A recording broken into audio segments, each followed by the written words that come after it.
I thought I would do an ad hoc LinkedIn Live. I don't know if it will work or not, but I find myself having some thoughts or conversations with people. And then I think, oh, it would be great if more people knew about what it is we talked about. So I'm just testing out the live um, trickling of my thoughts to LinkedIn and YouTube. Anyway, just one thing I wanted to share. Had a conversation with someone who has just secured their new role as a functional consultant.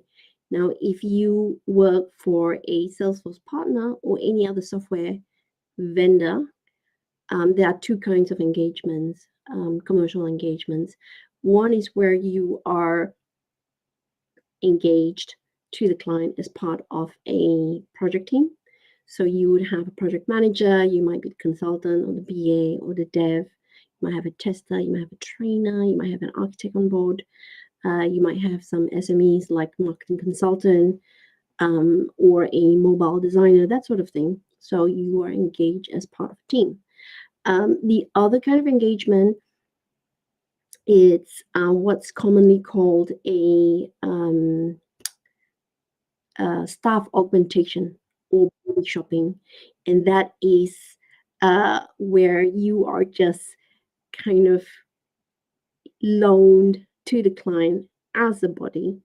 Now, the two kind of statement of work that is being used between the partner and the client. So I was having the conversation with this friend, and I said, "Do you know what the statement of work says? Because if you are engaged a client as part of a team, the SOW would have activities and deliverables. What are we there to do? And what are we there to achieve? Now, if you are seconded to the client as a staff augmentation plan, then the statement of work usually only has the activities, which is you are there to provide support, to write user stories, and to configure flows or whatever it is that the client will instruct you to do. So the statement of work should not have a deliverable. So it is useful when you are engaged on the client side as a body shop consultant. It'd be useful to know what the statement of work says. So I asked him to make sure that he knows what it says so that he can go and make sure that he's fulfilling the contractual obligations of his company. So that's one thing. And the other thing is timesheets. Now, if you work for a consulting partner, you know you have to do your timesheets, and I hope you do them every day if possible. If not possible, then make sure you dedicate Friday before you log off to make sure all your timesheets are correct and up to date. But the point and the tip I wanted to make was this, which is you should make your timesheets as detailed as you can. And I know that a lot of partners who are large partners and they book their timesheets daily, and maybe you only have one code. So you might book 7.5 or 8 hours every day, client number one, functional build. What I would ask you to do to make sure that you're looking after yourself and you're doing the due diligence of documenting things is to put down for your own self, especially if you're body shopped, your timesheet in detail. So you might say the easiest thing is to put it in your calendar or your diary, or you can put it in the Google Sheet where you can say something like from 9 to 9:30, you're doing stand up, 9:30 to 11, you're working on user story 101. And then after lunch, you're reworking user story 101 because you had a conversation with the product owner who made some changes to the design. And now you've got to redo that. So sometimes you get into a situation where your client will ask you to do multiple rework, and that needs to be documented. Otherwise, what could happen is that the client could escalate the situation to your line manager or your project manager or your home manager, whoever you report to in your practice, and say, well, this person It's just taking a really long time to build this flow. It's a really simple flow. Now, maybe what he won't say is the fact that he changed his mind 4 times. And so you've had to rework it 4 times. So make sure that you record it somewhere, what you're doing, how long you're taking. So keeping timesheets that are detailed makes it easy for your manager or your project manager to be able to defend you and to show that you're actually doing what you're supposed to be doing. That was one thing. There was something else that I wanted to say, but it kind of escaped my mind. Oh, yes.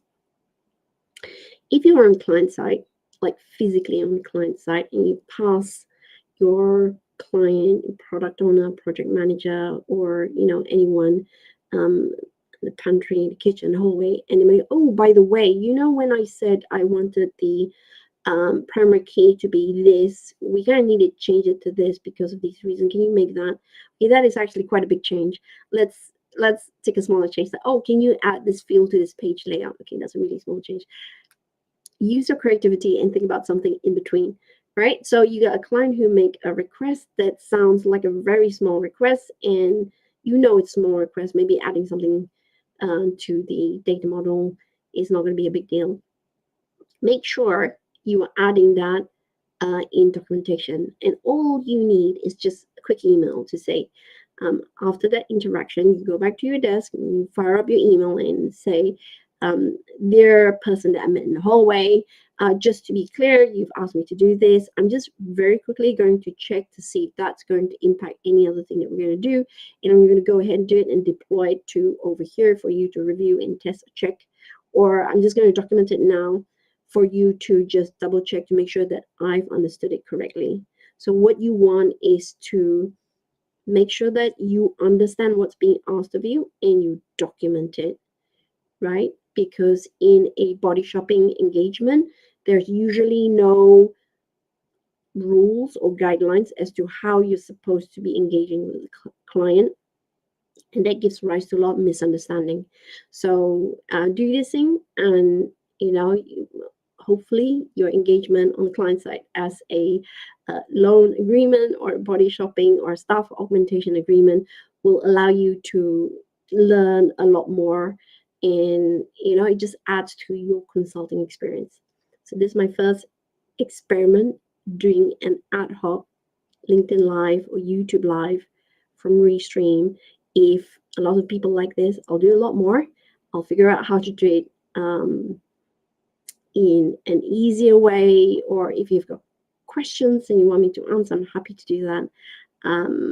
It's just that I get a lot of these situations and I keep thinking, oh, I think if more people knew, they would find it very useful. And then I don't do it and it just kind of disappears.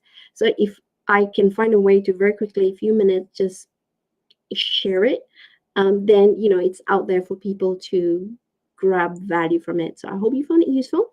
If you have, just knock up some comments. You can send me DMs if you're connected. More than happy to hear from you, and just do the answer on a live ad hoc LinkedIn YouTube thing. So anyway, that's it. Thanks for listening. Hope you found that useful.